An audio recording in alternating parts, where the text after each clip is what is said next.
नमस्कार।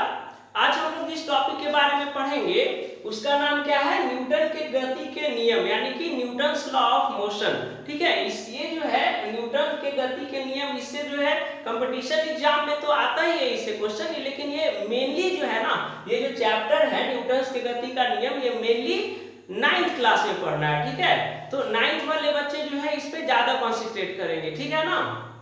देखिए, आज हम लोग न्यूटन्स लॉ ऑफ मोशन के बारे में जानेंगे कि न्यूटन्स लॉ ऑफ मोशन होता क्या है। ठीक है ना, और इसके कितने नियम हैं। ठीक है, तो न्यूटन्स लॉ ऑफ मोशन जो है, न्यूटन की गति के जो नियम है उसका 3 नियम होता है। न्यूटन का पहला गति नियम, दूसरा गति नियम और तीसरा गति नियम। लेकिन आज का जो टॉपिक है, आज के जो क्लास है, उसमें हम लोग केवल न्यूटन के प्रथम गति नियम के बारे में पढ़ेंगे, यानी कि न्यूटन्स के फर्स्ट लॉ ऑफ मोशन के बारे में पढ़ेंगे। ठीक है, अगर हम लोग तीनों मतलब लॉ ऑफ मोशन को, फर्स्ट सेकंड और थर्ड लॉ ऑफ मोशन को जब हम लोग पढ़ेंगे तो वीडियो क्या है, बहुत लंबा बन जाएगा। ठीक है, तो हम लोग सेपरेट पढ़ेंगे, उससे क्या होगा, आपका मतलब समझ सकते हैं। ठीक है ना, समझ के पढ़ना, एक ही बार में पूरा मतलब बता देंगे तो क्या हो जाएगा, दिमाग के ऊपर से बाउंस कर जाएगा। ठीक है, तो चलिए हम लोग शुरू करते हैं न्यूटन की गति के प्रथम नियम। ठीक है ना, यानी कि Newton's law, first law of motion. तो देखिए, सबसे पहले तो न्यूटन का गति का जो नियम है, ये न्यूटन दिए थे 1687 में, सन 1687। ठीक है, और ये अपने बुक्स जो है प्रिंसिपिया में सबसे पहले न्यूटन के गति के नियम को डिफाइन किए थे। ठीक है, ये हो गया जनरल कंपटीशन के लिए क्वेश्चन कि न्यूटन के पहला न्यूटन के जो गति का नियम था वो कब प्रतिपादित हुआ था, तो 1687 में। और न्यूटन का गति के जो नियम है किस बुक्स में दिया गया था, न्यूटन किस बुक्स में दिए थे, तो अपने बुक्स प्रिंसिपिया में दिए थे। ठीक है, ये क्लियर हो रहा है। नेक्स्ट देखिए, न्यूटन का प्रथम गति नियम जो है, इसको हम लोग क्या कहते हैं, गैलीलियो का नियम कहते हैं। ठीक है ना, न्यूटन के प्रथम गति नियम को और क्या कहा जाता है, गैलीलियो का नियम कहा जाता है, और सेकंड कहा जाता है इसको जड़त्व का नियम कहा जाता है। क्लियर हो गया, न्यूटन के प्रथम गति नियम को क्या क्या कहा जाता है, पहला गैलीलियो का नियम और सेकंड जड़त्व का नियम। चलिए अब हम लोग शुरू करते हैं, न्यूटन के प्रथम गति नियम आखिर होता क्या है। इसको तो कहा जाता है गैलीलियो का नियम, जड़त्व का नियम, प्रिंसिपिया में ये क्या किए बताए, और 1687 में प्रतिपादित किए। तो कह रहा है कि न्यूटन का प्रथम गति नियम होता क्या है, तो कहता है कि जब किसी वस्तु को, ठीक है ना, जब किसी वस्तु को चाहे वो मोशन के कंडीशन में हो या फिर रेस्ट के कंडीशन में हो, ठीक है ना, वो तब तक रहेगा जब तक कि उस पर कोई बाहरी बल कार्य न करे। ठीक है, यानी कि प्रत्येक वस्तु गति की अवस्था में अथवा विराम की अवस्था में तब तक रहेगा जब तक कि उस पर कोई बाहरी बल कार्य न करे। ठीक है, जैसे अगर हम एक बॉल को लेके फेंकेंगे, ठीक है ना, तो बॉल जो है, ठीक है, एकदम जाते जाते मोशन, ठीक है ना, मतलब उसमें मोशन इतना होगा, मतलब इस तरह से वो आगे जाएगा कि वो अर्थ के राउंड करके फिर से इधर से आ जाएगा। अरे अर्थ गोल है ना, तो जब हम लोग एक बॉल को अगर पूरब साइड में फेंकेंगे तो क्या करेगा, अर्थ के राउंड करके फिर से किधर आ जाएगा, इस साइड, पश्चिम साइड से आ जाएगा। ठीक है, लेकिन ऐसा होता है, ऐसा नहीं होता है। क्यों, क्योंकि बॉल जब हम लोग फेंकते हैं तो उसमें तो क्या हुआ, बॉल तो मोशन की कंडीशन में है, लेकिन वो मोशन की कंडीशन में मतलब हर समय नहीं रहेगा। क्यों, क्योंकि सबसे पहले तो बॉल को फेंके तो नीचे से क्या होता है, अर्थ का ग्रेविटेशनल फोर्स उसको खींच रहा है। ठीक है ना, और सेकंड जहां जहां वो पटकाएगा तो वहां क्या होगा, फ्रिक्शनल फोर्स लगेगा ना जी, घर्षण बल लगेगा ना जी। अब एक क्या होता है, हवा का क्या होता है, हवा का जो है प्रेशर, ठीक है ना, मतलब हवा का जो है दबाव भी तो उस पे रहेगा। जैसे हम बॉल को फेंके तो बॉल क्या हो गया, मोशन के कंडीशन में हो गया, तो सबसे पहले उस पे क्या क्या होगा, कौन एक्स्ट्रा बल क्या लग रहा है, गुरुत्वाकर्षण बल, वो नीचे की ओर खींच रहा है। दूसरा बल क्या एक्स्ट्रा लग रहा है, घर्षण बल, है ना, जहां जहां वो पटकाएगा घर्षण मतलब टच होगा अर्थ के साथ तो घर्षण बल लगेगा, वो भी उसको आगे जाने से रोक रहा है। और तीसरा का है दबाव, हवा का दबाव, हवा भी क्या है, उसको आगे बढ़ने से रोक रहा है। ठीक है, तो ये सब कारण है जिसके कारण बॉल जो है बहुत ज्यादा दूर तक नहीं जा पाता है। आई होप आप क्लियर समझ गए होंगे कि न्यूटन के प्रथम गति नियम क्या होता है, क्या होता है कि जब कोई वस्तु मोशन के कंडीशन में यानी कि गति के अवस्था में है तो वो तब तक रहेगा जब तक कि उस पर कोई बाहरी बल कार्य ना करे। तो हम बॉल फेंके तो मोशन के कंडीशन में है, अब वो कब तक मोशन के कंडीशन में रहेगा, जब तक कोई बाहरी बल कार्य ना करे। लेकिन यहाँ तो बाहरी बल तीन को कार्य कर रहा है। पहला अर्थ का ग्रेविटेशनल फोर्स, सेकेंड घर्षण बल फ्रिक्शनल फोर्स, और थर्ड जो है प्रेशर हवा का दबाव, ठीक है ना। ये तीन को बल गेंद पे काम कर रहा है जिसके कारण गेंद जो है बहुत दूर तक नहीं जा पाता है, ठीक है। अगर ये तीनों को हटा दीजिएगा ना तो क्या है, अगर बॉल इधर से पूरब में फेंकिएगा ना तो पूरा अर्थ के राउंड करके पूरा आपको पश्चिम से आ जाएगा, ठीक है। तो ये होता है क्या, न्यूटन के गति के प्रथम नियम, है ना। ये तो हो गया। विराम के अवस्था में है तो वो तब तक रहेगा जब तक कि उस पर कोई बाहरी बल कार्य न करे। जैसे ये बोर्ड है कि विराम के कंडीशन में लटका हुआ है तो क्या है, विराम के कंडीशन में, रेस्ट के कंडीशन में। अब इसको जब तक इस पे हम फोर्स नहीं लगाएंगे यहाँ से हिलेगा नहीं, ठीक है। जब तक इसको हम फोर्स लगा के निकालेंगे नहीं तब तक ये हिलेगा नहीं, ठीक है ना। तो वही कह रहा है न्यूटन का प्रथम गति नियम कहता है कि प्रत्येक वस्तु विराम की स्थिति में या फिर गति की स्थिति में तब तक रहता है जब तक कि उस पर कोई बाहरी बल कार्य नहीं करता है। क्लियर हो गया। चलिए ठीक है, आगे देखिए। देखिए न्यूटन के प्रथम गति नियम से दो भौतिक परिभाषा निकलता है। न्यूटन के प्रथम गति नियम से दो भौतिक परिभाषा निकलता है। पहला परिभाषा है बल के बारे में, किसके बारे में है, फोर्स के बारे में। न्यूटन के प्रथम गति नियम से दो भौतिक परिभाषा निकलता है। पहला बल के बारे में। अब बल क्या है, ठीक है। सबसे पहले तो करें बल के बारे में परिभाषा निकलता है तो बल है क्या, एकदम ध्यान से समझिएगा कि बल क्या है। कहता है कि बल वह भौतिक कारण है जो किसी वस्तु पर लगाए जाने पर, ठीक है ना।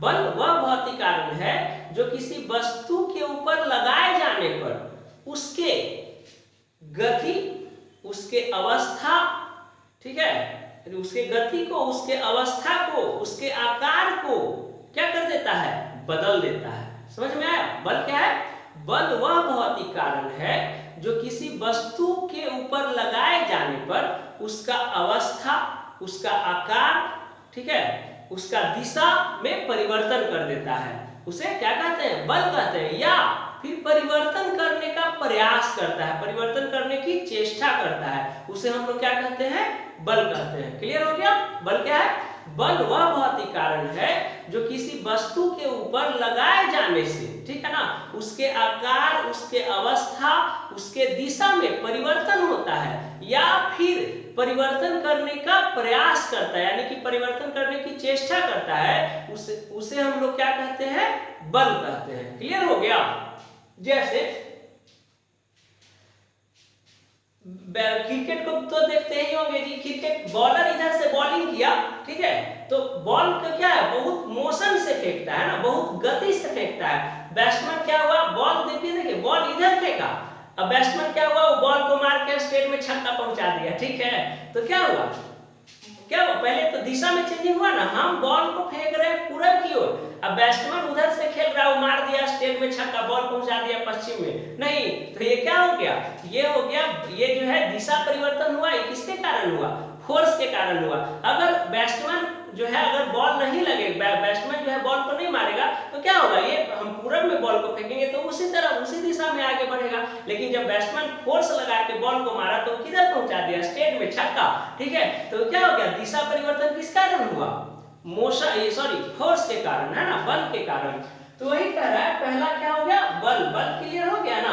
अब इसमें क्या होगा, दिशा में परिवर्तन, फिर आकार में परिवर्तन। नहीं, आकार में परिवर्तन मतलब समझ रहे हैं, रुई के बहुत बड़ा, अगर इतना 2 किलो 2 केजी रुई ले लीजिए और उसको एकदम चाप चाप के, प्रेशर से चाप चाप के क्या है, वो रुई का गोला बना देंगे छोटा सा, तो क्या होगा, रुई के आकार में परिवर्तन किए ना जी, ठीक है। तो यही क्या होता है, न्यूटन, ये बल का परिभाषा होता है कि उसके बल क्या होता है, किसी वस्तु पर लगाए जाने पर, ठीक है ना, उसके आकार में परिवर्तन करता है, उसके दिशा में परिवर्तन करता है या फिर उसकी अवस्था में परिवर्तन करता है, ठीक है। उसे क्या चीज कहते हैं, बल कहते हैं। या फिर परिवर्तन करने का प्रयास करता है। जैसे देखिए, अगर हम इस दीवार को ढकेलेंगे तो ढकलाएगा, हम इतना मतलब बाहुबली तो हो नहीं रहे हैं, बजरंगबली तो हो नहीं रहे हैं, ठीक है, हो नहीं रहे हैं, ठीक है ना। इस दीवार को हम ढक लेंगे तो ये ढकलाएगा, नहीं ढकलाएगा। तो इसका मतलब क्या कि हम कार्य नहीं कर रहे हैं जी, कार्य कर रहे हैं। अब जाहिर सी बात है, इसमें परिवर्तन नहीं हो रहा है, दीवार में परिवर्तन नहीं हो रहा है, ठीक है ना। अगर हम इस दीवार को ढकेलते हैं तो बल तो अप्लाई कर ही रहे हैं, लेकिन इसमें परिवर्तन नहीं हो रहा है। तो यहाँ क्या होगा, परिवर्तन करने का प्रयास कर रहा है, ठीक है ना।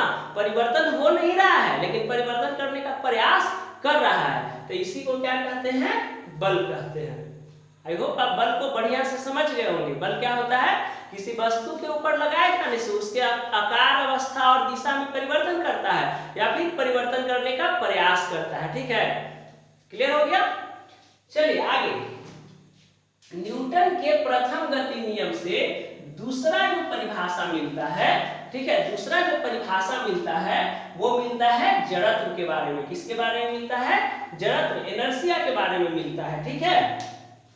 अब जड़त्व क्या होता है, जड़त्व क्या होता है, तो कहता है कि देखिए एकदम ध्यान से समझिएगा कि जड़त्व होता क्या है, ठीक है। तो जड़त्व जो है किसी भी वस्तु में, ठीक है, किसी भी वस्तु में उसके स्थिति को बनाए रखने की प्रवृत्ति को ही जड़त्व कहते हैं। समझ में आया कि किसी वस्तु में उसके स्थिति को बनाए रखने की प्रवृत्ति को क्या कहते हैं, जड़त्व कहते हैं। जैसे कोई भी अगर चीज जो है गति में है तो हमेशा गति में ही रहेगा, और कोई भी सामान अगर रेस्ट में है, वस्तु अगर रेस्ट में है तो हमेशा रेस्ट में ही रहेगा, है ना। तो जो गति, देखिए तो जड़त्व यहाँ दो प्रकार का हो गया। जो गति में है उसके लिए गत्यात्मक जड़त्व, मोशन इनर्शिया, ठीक है। और जो रेस्ट के कंडीशन में है, जो रुका हुआ है, विराम के अवस्था में है, उसको विराम जड़त्व यानी कि रेस्ट इनर्शिया, ठीक है। गत्यात्मक जड़त्व और विराम जड़त्व, ये क्लियर हो गया। कहता है कि जड़त्व होता क्या है, किसी भी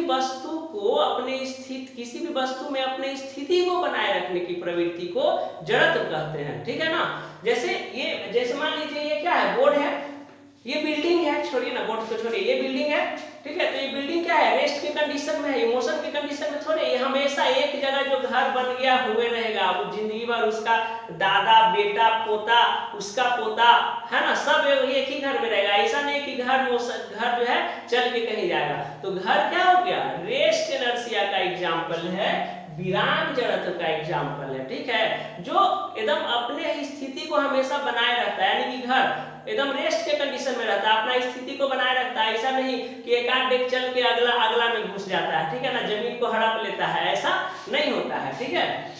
सेकंड है गत्यात्मक जड़त्व। जैसे उड़ता हुआ हवाई जहाज, वो क्या है, गति की अवस्था को बनाए रखा है, नहीं। उड़ता हुआ हवाई जहाज, चलता हुआ ट्रेन, ये सब क्या है, गति की अवस्था को बना रहा है ना, गति की अवस्था को बनाए रख रहा है। इसीलिए क्या होगा, उड़ता हुआ प्लेन और चलता हुआ रेलगाड़ी किसका एग्जाम्पल होगा, गत्यात्मक जड़त्व का एग्जाम्पल होगा, मोशन इनर्शिया का एग्जाम्पल होगा। क्लियर हो रहा है। चलिए, ये हो गया गत्यात्मक जड़त्व और विराम जड़त्व। आई होप आप लोग बढ़िया से समझ गए होंगे, ठीक है। अब देखिए इसका गत्यात्मक जड़त्व और विराम जड़त्व का एक एग्जाम्पल लेते हैं, ठीक है। एग्जाम्पल लेते हैं मोशन इनर्शिया का। किसका, मोशन इनर्शिया का एग्जाम्पल लेते हैं, ठीक है। आप देखे होंगे गत्यात्मक जड़त्व कि जब गाड़ी चलती रहती है, जब बस जो है, जैसे मान लीजिए आप बस पे तो सफर करवे किए होंगे, ठीक है। बस पे नहीं किए होंगे, अगर आप लोग बहुत अमीर हैं तो अपना 4 व्हीलर होगा, उस पर तो सवारी करवे न किए होंगे जी, ठीक है। तो मोशन इनर्शिया क्या होता है कि जब गाड़ी जो है मतलब मोशन की कंडीशन में रहता है, जब गाड़ी जो है स्पीड चलते रहता है और अचानक जब गाड़ी में ब्रेक लगता है तब क्या होता है, सब आदमी आगे की ओर झुक जाता है, नहीं। जब मोशन के कंडीशन में है, ड्राइवर एकाएक ब्रेक मार दिया तो सब आदमी क्या होता है, आगे की ओर झुक जाता है, नहीं। तो ये क्या हो गया, ये हो गया मोशन इनर्शिया का एग्जांपल, ठीक है। जब बस चल रहा है, जब बस गति की अवस्था में है तो उस पे उपस्थित जितना जो भी चीज है, बॉडी, ठीक है ना, जो क्या है वो भी मोशन के कंडीशन में है। बस अगर मोशन के कंडीशन में है तो उस पे बैठे सभी यात्री भी मोशन की कंडीशन में ही रहते हैं, गत्यात्मक जड़त्व को ही प्राप्त किए रहते हैं। लेकिन बस के ड्राइवर को क्या हो गया, ड्राइवर क्या होता है, बस में ब्रेक लगा दिया तो बस तो रुक गया, है ना, गत्यात्मक जड़त्व से विराम जड़त्व को गेन कर लिया। लेकिन बस पर बैठा हुआ यात्री को थोड़ी ना पता है कि ब्रेक लगने वाला है, बस पे बैठा हुआ यात्री को थोड़ी पता होता है कि कब ड्राइवर ब्रेक लगाएगा। तो वो ही क्या होता है, जब बस गति में रहता है तो उस पे बैठे यात्री में भी क्या होते हैं, गत्यात्मक जड़त्व को प्राप्त किए हुए रहते हैं, मोशन इनर्शिया को प्राप्त किए हुए रहते हैं। लेकिन जब बस अचानक रुक जाता है यानी गत्यात्मक जड़त्व से विराम जड़त्व में आ जाता है, लेकिन उस पर बैठे यात्री को तो ये पता नहीं होता है, उस पर बैठे यात्री क्या है, गत्यात्मक जड़त्व को ही प्राप्त किए हुए रहते हैं, जिसके कारण वो भी आगे की ओर ऐसे झुक जाते हैं। समझ में आया? तो ये होता है मोशन इनर्शिया यानी कि गत्यात्मक जड़त्व का एग्जांपल। गत्यात्मक जड़त्व है ना, ये सब फील किए होंगे, ऐसा कोई बच्चा नहीं है जो इस चीज को फील नहीं किया होगा। ठीक है, समझ में आया?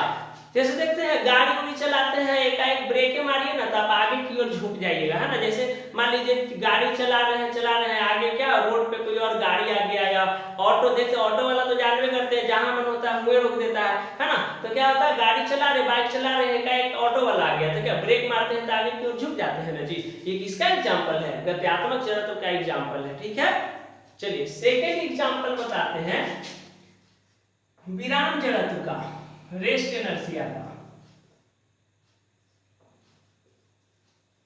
रेस्ट इनर्शिया यानी कि विराम जड़त्व का एग्जाम्पल देखिए। विराम जड़त्व का एग्जाम्पल ना बढ़िया से समझिएगा। देखिए कहता है विराम जड़त्व, विराम जड़त्व कहने का मतलब कि कोई भी वस्तु जो है विराम की अवस्था में है। नहीं, विराम जड़त्व कहने का मतलब कि कोई भी जो वस्तु है अपने विराम की स्थिति को बनाए रख रहा है ना, तो विराम की स्थिति बनाए रखने वाले वस्तु को क्या कहेंगे, विराम जड़त्व कहेंगे, है ना। कोई भी वस्तु जो विराम की स्थिति को बनाए रख रहा है उसको क्या कहेंगे, विराम जड़त्व कहेंगे, रेस्ट इनर्शिया कहेंगे। ठीक है, अब इसका एग्जाम्पल देखिए।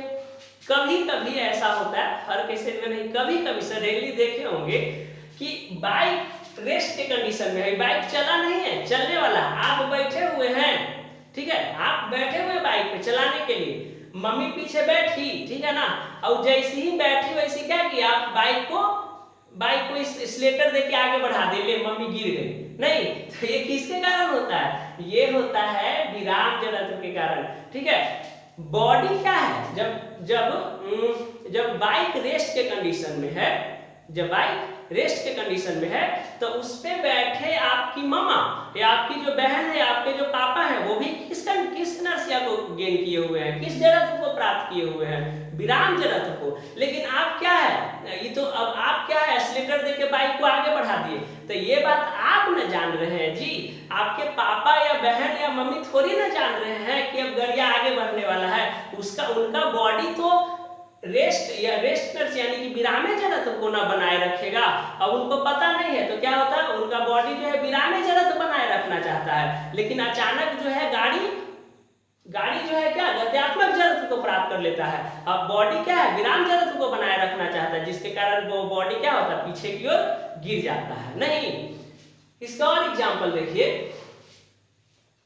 गाड़ियों में वाला देख लीजिए, गाड़ी रुका हुआ है, नहीं गाड़ी रुका हुआ है, और गाड़ी जब अचानक खुलता है, जैसे ट्रेन में जब बैठे होंगे तो ये चीज ज्यादा महसूस होता है कि ट्रेन में जब खुलेगा ना तो आप पीछे की ओर गिर जाइएगा, गिर नहीं जाइएगा, मतलब पीछे की ओर लुढ़क जाइएगा।